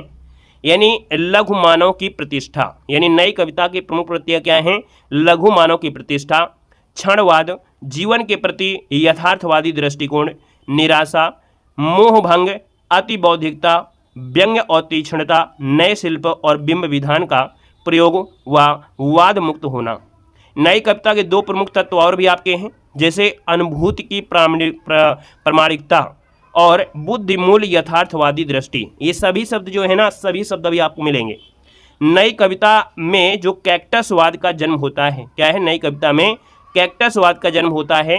नई कविता में कैक्टस प्रतीक के रूप में अपनाया गया है, जो कि उदम्य उत्साह, जीवन कांक्षा, अनगढ़ता का प्रतीक आपका है। यहाँ पर देख सकते हैं कि नई कविता का जो संपादन है 1954 में इलाहाबाद की साहित्यिक संस्था परिमल के कवियों द्वारा शुरू हुआ था, जिसमें जगदीश गुप्त, रामस्वरूप चतुर्वेदी और विजय नारायण शाही प्रमुख संपादक थे। यही सबसे ज़्यादा पॉइंट बनेगा, याद रखना। नई कविता का संपादन कब, 1954 में। कहाँ से, इलाहाबाद की एक साहित्यिक संस्था थी जिसका नाम था परिमल। यहाँ के कवियों द्वारा हुआ, इनमें से शामिल थे जगदीश गुप्त, रामस्वरूप चतुर्वेदी, विजय देव नारायण, ये प्रमुख आपके रहे हैं। इसी साल उन्होंने नई कविता पत्रिका का प्रकाशन भी शुरू किया था, जिससे इस आंदोलन का आरंभ माना जाता है। यहाँ पर देखो शॉर्टकट में है, प्रकाशन वर्ष आपका 1954, संपादक में जगदीश गुप्त, रामस्वरूप चतुर्वेदी, विजय नारायण शाही, स्थान है आपका इलाहाबाद, और पत्रिका का नाम था क्या, तो नई कविता नाम था, याद रखना है। चलिए क्वेश्चन सॉल्व करिएगा कि नई कविता पत्रिका का प्रकाशन जो आरंभ हुआ है, कब आरंभ हुआ था। तो यह नई कविता पत्रिका का जो प्रकाशन है आरंभ हुआ है आपके 1954, यानी ऑप्शन नंबर आपका 20 का राइट हो जाएगा। नेक्स्ट क्वेश्चन दिया गया है नई कविता के प्रमुख लक्षण क्या हैं। तो नई कविता में देखा जाए तो आपके क्या लक्षण है। पहला ऑप्शन देखिएगा, अनुभूति की सच्चाई, बुद्धिमूलक यथार्थवादी, जो पढ़ा आपने, शोषित वर्ग की पीड़ा, पूंजीपतियों की घोर निंदा की गई। फिर दिया गया है प्राकृतिक चित्रण और सौंदर्य बोध आपका है। फिर कह रहा है इनमें से कोई नहीं, क्या दिया है, इनमें से कोई नहीं दिया गया है। अब आपका आंसर क्या हो जाएगा, तो हमने कहा दो चीज़ आपको मिला होगा, क्या मिला है, यहाँ पर देखो, ना ही तो शोषित पीड़ा वर्ग आपको मिला होगा, ना ही पूंजीपति की निंदा आपका हुआ है, लेकिन पहला वाला आपका जरूर दिया है अनुभूति की सच्चाई, बुद्धिमूलक यथार्थवादी। यानी नई कविता के प्रमुख लक्षणों में से एक लक्षण मिल गया है अनुभूति की सच्चाई और बुद्धिमूलक यथार्थवादी दृष्टि, यानी ऑप्शन नंबर आपका ए इसका राइट हो जाएगा। नेक्स्ट क्वेश्चन आपसे दिया गया है कि नई कविता की प्रमुख प्रवृत्तियाँ जो आपकी इनमें से कौन है। तो बौद्धिकता की प्रधानता है, यथार्थवाद का अत्याग्रह है, कुंठा, निराशा, संदेह की अभिव्यक्ति, यानी सभी चीजें आपको मिली होंगी। यहाँ ऑप्शन आपका डी हो जाएगा। यहाँ पर देखो दिया गया है लघु मानव की धारणा किसकी प्रवृत्ति विशेषता है, तो हमने कहा लघु मानव की जो धारणा है ये जो आपकी है नई कविता में मिलेगा, है ना। देखो सब कुछ आपने सोल्व कर लिया, उसी में रेस आपने जो पढ़ा उसी से क्वेश्चन बन गए। नई कविता परंपरा तिरस्कार है और नई कहानी परंपरा का विस्तार, ये कथन किसका है? यानी नई कविता परंपरा का तिरस्कार है, वहीं पर नई कहानी परंपरा का विस्तार है, ये कथन जो आपका दिया है वो दिया है राजेंद्र यादव ने। ऑप्शन नंबर आपका बी हो जाएगा, राजेंद्र यादव इसका आंसर आपका राइट हो जाएगा। नेक्स्ट क्वेश्चन में आते हैं। क्वेश्चन दिया गया है कि नई कविता के प्रमुख कवियों की अगर हम बात करते हैं तो जो आपने पढ़ा था प्रयोगवाद, वही सभी आपके प्रयोगवाद में आपके मिल जाएंगे। यानी अज्ञेय हो गए भवानी प्रसाद मिश्र, कुंवर नारायण, जगदीश गुप्त, शमशेर बहादुर सिंह, धर्मवीर भारती, रघुवीर सहाय, सर्वेश्वर दयाल, केदारनाथ सिंह, विजय देव नारायण शाही, आपके शामिल हैं किसमें? नई कविता की कवियों में। इन कवियों ने 1950 के दशक में प्रयोगवाद के बाद कविता में नए प्रयोग किए और अपनी रचनाओं के माध्यम से समकालीन समाज और जीवन की यथार्थवादी अभिव्यक्ति किया था। प्रमुख कवि और उनकी रचनाओं में से देखा जाए जैसे आपके सच्चिदानंद हिरण्य वासन अज्ञेय हैं, तो भैया यहाँ पर नई कविता के प्रवर्तकों में से एक माने जाते हैं जो कि कविता में नए प्रयोग के लिए जाने जाते हैं। किसमें? कविता में नए प्रयोग के लिए। भवानी प्रसाद मिश्र जो आपके हैं गीत फरोश, सन्नाटा और खुशबू के शिलालेख, ये आपके भवानी प्रसाद मिश्र के हैं। वहीं पर कुंवर नारायण की एक रचना आपकी चक्रव्यूह है और आमने सामने इनकी प्रसिद्ध कृतियां हैं। जगदीश गुप्त की अगर बात करते हैं तो इनकी रचनाओं में देखा जाए नाव के पांव और बोधि वृक्ष जैसी कविताओं को लिखा है, जाना जाता है, जगदीश गुप्त को जानते हैं। वहीं पर शमशेर बहादुर सिंह की बात करते हैं तो दूसरे चरण के नई कविता के प्रमुख कवियों में से एक माने जाते हैं। धर्मवीर भारती की बात करते हैं नई कविता के दूसरे चरण के प्रमुख कवि, ये भी आपके आ जाते हैं। वहीं पर रघुवीर सहाय की बात करते हैं प्रयोगवाद और नई कविता के प्रमुख जुड़े हुए आपके कवि हैं, इनके बारे में भी और आप पढ़ेंगे। सर्वेश्वर दयाल सक्सेना नई कविता के दूसरे चरण से आपके हैं। केदारनाथ नई कविता के कवि के रूप में, याद रखना है, नई कविता के कवि के रूप में आपके जाने जाते हैं केदारनाथ सिंह, ठीक है। वहीं पर विजय नारायण जो आपके हैं नई कविता के संपादक, यानी नई कविता में पत्रिका के संपादक और कवि के रूप में जाने जाते हैं, जो कि विजय देव नारायण आपके हैं, ठीक है ना। यहाँ पर देखिए समकालीन कविता के और उनकी रचनाएं, एक टॉपिक और बचा जाता है बीच में, इसी के बीच में होता है प्रयोगवाद और नई कविता के बीच में मिलता है समकालीन कवि। तो समकालीन कवि और उनकी रचनाओं की बात करते हैं तो जैसे आपका दिया है कैलाश वाजपेयी, तो इनकी रचना आपने सुना होगा हवा में हस्ताक्षर। हवा में हस्ताक्षर किसकी है? कैलाश वाजपेयी की है। सुदामा पांडे धूमिल की बात करते हैं तो इनकी रचना संसद से सड़क तक है। और कल सुनना मुझे या कि किसकी है? तो सुदामा पांडे धूमिल की है। यहाँ पर दूधनाथ सिंह की अगर हम बात करते हैं तो दूधनाथ सिंह की रचना है सुरंग से लौटते हुए, जो कि बहुत बार पूछी गई हैं। जितने भी आपके हाईलाइट पॉइंट आपके हैं वो सब पूछे गए हैं। देखो राजेश जोशी दिया है, तो हमने कहा सर राजेश जोशी की एक रचना है एक दिन बोलेंगे पेड़, मिट्टी का चेहरा, साथ में नेपथ्य में हंसी, ये जो आपके लाल कलर से हमने किया है ना, ये बहुत बार पूछे गए हैं एग्जाम में। अभी आप ये और डबल बार पढ़ोगे। मंगलेश डबराल की एक रचना है पहाड़ पर लालटेन, जो बहुत बार देखा गया है। वहीं पर देखा जाए घर का रास्ता, है ना। यहाँ पर देखा जाए तो आपका लक्ष्मीकांत वर्मा है जिसका तीसरा पक्ष है, अतुकांत भी है। अशोक वाजपेयी की बात करते हैं घास में दुबका आदमी, ये आपके अशोक वाजपेयी की आपकी है, याद रखना है। वहीं पर हार जीत भी आपकी हो गई, है ना। पुनर्वस जो आपका है इसमें हो जाएगा। इसके बाद आते हैं देखो सच्चिदानंद हिरण्य वासन अज्ञेय के बारे में कुछ महत्वपूर्ण पॉइंट आपके हमारे ऐसे ही नोट्स आपको मिलेंगे, है ना। ऐप में जाओगे तो ऐसे आपको मिलेंगे, कोई भी रचना होगी उस रचना में डेट भी आपको मिलेगा, क्योंकि कभी कभी एग्जाम में ऐसे भी कभी नहीं हमेशा मिलता है मॉडल पेपर में कि क्रम से बताइए कौन सी रचना पहले हुई, तो वो चीज़ें आपको हम पहले यहाँ पर दे देते हैं। सच्चिदानंद हिरण्य वासन अज्ञेय जो आपका उपनाम है वो आपका अज्ञेय है, यहाँ पर याद रखना है। यहाँ पर इनका प्रथम जो आपका काव्य संग्रह है वो आपका है भाग्नदूत है। क्या है? भाग्नदूत है। अंतिम काव्य संग्रह जो आपका ऐसा कोई घर आपने देखा है, ऐसा कोई घर आपने देखा, या इनका अंतिम काव्य है। और प्रथम काव्य जो आपका है भाग्नदूत है। ये क्वेश्चन पूछा जाता है कि अज्ञेय जी का प्रथम काव्य कौन है? भाग्नदूत है। अंतिम काव्य कौन है? ऐसा कोई घर आपने देखा है। यहाँ पर देखा जाए अज्ञेय जी के कुछ काव्य संग्रह हैं, जिनमें से देखा जाए तो हमने भाग्नदूत जो आपका है वो आपके 1933 में आया था। यहाँ पर देखा जाए चिंता भी आपका इन्हीं का है। वहीं पर देखा जाए इत्तलम जो आपकी है ये आपकी हरी घास पर क्षण भर हो गया, बावरा अहेरी हो गया, आंगन के पार द्वार हो गया, साथ में यहाँ पर पूर्वा भी आपका है, किसका है? तो आपके अज्ञेय जी के। ये सभी रचनाएं पूछी गई हैं अज्ञेय की है। कितनी नाव में कितनी बार, है ना, 1967 में ये प्रकाशित हुई थी अज्ञेय को, और इनको पुरस्कार भी मिला है। यहाँ पर देखो दिया है अज्ञेय अस्तित्ववाद में आस्था रखने वाले कवि हैं। कैसे हैं? तो अज्ञेय जो आपके हैं अस्तित्ववाद में आस्था रखने वाले आपके कवि हैं। याद रखना है, अज्ञेय को प्रयोगवाद और नई कविता का शलाका पुरुष भी कहा जाता है। अज्ञेय को प्रयोगवाद और नई कविता का शलाका पुरुष भी कहा जाता है। अज्ञेय के द्वारा कुछ कविताएं आपकी हैं और कुछ कविताओं में देखा जाए तो जैसे असाध्य वीणा है, नदी के द्वीप हो गया, हरी घास पर क्षण भर, है ना, ये क्या है, इनकी कविताएं हैं। दोस्तों याद रखना है कि असाध्य वीणा एक लंबी कविता है, इसका मूल भाव अहम का विसर्जन, यानी क्वेश्चन पूछा जाएगा अज्ञेय जी की लंबी कविता कौन सी है, तो अज्ञेय जी की लंबी कविता में आपका आता है असाध्य वीणा है, इसका मूल भाव है अहम का, है ना, विसर्जन है। यहाँ पर देखा जाए तो आप कहेंगे सर मुक्तिबोध का पूरा नाम क्या है, गजानन माधव मुक्तिबोध, यानी इन्हें गहन अनुभूति और तीव्र इंद्रियों का कवि कहते हैं। याद रखिए, मुक्तिबोध को गहन अनुभूति और तीव्र इंद्रिय बोध का कवि कहते हैं। मुक्तिबोध के दो मुख्य काव्य कृतियां हैं, जिनमें से चांद का मुंह टेढ़ा है, बहुत बार पूछा गया है, भूरी भूरी खाग धूरी, ये मुक्तिबोध की है दोस्तों, बहुत बार क्वेश्चन आपसे बना है। यहाँ पर देखा जाए तो इनकी कविताओं में अंधेरे में किसकी है, तो आपके मुक्तिबोध की है। ब्रह्म राक्षस किसकी है, आपके मुक्तिबोध की है। भूल गलती भी पूछी गई है, आपके मुक्तिबोध की है। अंधेरे में दोस्तों याद रखना, अंधेरे में इनका, है ना, अंधेरे में का पहला प्रकाशन कल्पना, ये 1964 में आशंका के द्वीप अंधेरे में नाम से आपकी प्रकाशित हुए थे। रामस्वरूप चतुर्वेदी ने लिखा है कि मुक्तिबोधिका का जो काव्य संकलन है चांद का मुंह टेढ़ा, एक बड़े कलाकार की स्केच बुक लगता है। अंधेरे में एक लंबी कविता है, याद रखना है, जो अंधेरे में दिया गया है, यानी मुक्तिबोधि की लंबी कविता में जब बात आती है तो लंबे कविता में अंधेरे में, है ना, अंधेरे में इनकी लंबी कविता है, किसकी, मुक्तिबोधि की है, याद रखना है। यहाँ पर शमशेर बहादुर सिंह प्रेम और सौंदर्य के कवि हैं। जो शमशेर बहादुर, जिन्हें कवियों का कवि कहते हैं, याद रखना है, शमशेर बहादुर सिंह प्रेम और सौंदर्य के कवि हैं।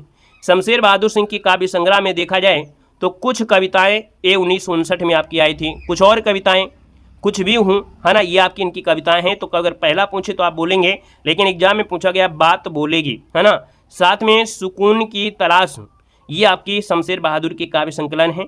शमशेर बहादुर की कविताओं में कुछ महत्वपूर्ण निम्न आपके हैं, जैसे अज्ञेय जी ने कहा है शमशेर कवियों का कवि है, यानी शमशेर जो है कवियों का कवि किसने कहा है, अज्ञेय जी ने कहा है। वहीं पर देखा जाए तो आपके मलयज जो आपके थे, इन्होंने कहा है शमशेर मूर्छ के कवि हैं, किसी विजन के कवि आपके नहीं हैं। यहाँ पर देखा जाए शमशेर का जो कथन है, मैं उर्दू और हिंदी का दोआब हूँ, याद रखना है, मैं उर्दू और हिंदी का दोआब हूँ, ये शमशेर जी ने कहा था दोस्तों, याद रखना है। शमशेर बहादुर की चर्चित कविताओं में देखा जाए तो टूटी हुई बिखरी हुई, अमन का राग, ये इनकी लंबी कविता है, यानी शमशेर बहादुर की लंबी कविता में जो नाम आता है वो आता है अमन का राग आता है दोस्तों, याद रखना है। यहाँ पर आगे बढ़ते हैं, नेक्स्ट पॉइंट दिया गया है, कहानीकार उदय प्रकाश ने भवानी प्रसाद मिश्र को कविता का गांधी कहा है, यानी देखा जाए तो भवानी प्रसाद मिश्र को कविता का गांधी कहा जाता है, और ये जो कहा है वो आपके कहानीकार उदय प्रकाश ने कहा है, लेकिन उन्होंने खुद को गांधी का बेटा कहा है। यानी यहाँ पर देखा जाए जो उदय प्रकाश है, इन्होंने भवानी प्रसाद मिश्र को कविता का गांधी कहा है, लेकिन उदय प्रकाश ने खुद को गांधी का बेटा कहा है, याद रखना है इस बात को। भवानी प्रसाद मिश्र के कुछ काव्य संग्रह हैं, गीत फरोश, है ना, चकित हो है दुख, अंधेरी कविता, बुनी हुई रस्सी, देखो ये सभी क्वेश्चन आपके पूछे गए हैं, यानी गीत फरोश, अंधेरी कविता, बुनी हुई रस्सी, इसके बाद मानसरोवर दिन हो गया, इसके बाद कालजयी, जो सबसे ज़्यादा पूछी गई कालजयी, है ना, ये आपकी भवानी प्रसाद मिश्र की आपकी है। यहाँ पर देखा जाए तो भवानी प्रसाद मिश्र को सहजता का कवि कहते हैं, भवानी प्रसाद मिश्र को सहजता का कवि कहा जाता है। भवानी प्रसाद मिश्र के द्वारा चर्चित कविताएं आपके हैं, कमल के फूल हो गया, सतपुड़ा के जंगल, वाणी की दीनता, टूटने का सुख, गीत फरोश, ये आपकी महत्वपूर्ण आपकी किसके हैं, भवानी प्रसाद मिश्र के हैं, बहुत बार पूछा गया है। कमल के फूल हो गया, सतपुड़ा के जंगल हो गया, वाणी की दीनता हो गया। नरेश मेहता नए कवियों में महत्वपूर्ण हस्ताक्षर हैं, इनकी कविता में काव्य संग्रह, ये इनका पहला आपका देखा जाए तो कवियों में महत्वपूर्ण आपके हैं नरेश मेहता, काव्य संग्रह हो गया। बोले दो चिड़ को किसका है, तो नरेश मेहता का है। यहाँ पर देखा जाए तो आपका इनका प्रबंध काव्यों की अगर बात करते हैं तो संशय की एक रात, महाप्रस्थान, प्रवाद पर्व, सबरी, ये किसका है, नरेश मेहता की है। यानी जब काव्य संग्रह आपसे पूछे कि नरेश मेहता का काव्य संग्रह में कौन आते हैं, तो बोलने दो चिड़ को, ये किसका है, तो नरेश मेहता का है काव्य संग्रह। वहीं पर अगर आपसे पूछे प्रबंध काव्य क्या हैं, तो इनके प्रबंध काव्यों में संशय की एक रात, महाप्रस्थान, प्रवाद पर्व और सबरी, ये इनका प्रबंध काव्य है, याद रखना है। यहाँ पर देखो समय देवता शीर्षक कविता इनकी एक लंबी कविता है, यानी देखा जाए तो सर जी नरेश मेहता की लंबी कविता में आपकी आती है, यहाँ पर आपका समय देवता इनकी लंबी कविता है, जिसमें धरती के विभिन्न भागों की सांस्कृतिक राजनीतिक स्थिरता को दर्शाया गया है। यहाँ पर अगले पॉइंट में आते हैं, अगला पॉइंट आपका दिया गया है, तो धर्मवीर भारती मूलतः प्रेम के कवि हैं, याद रखना है।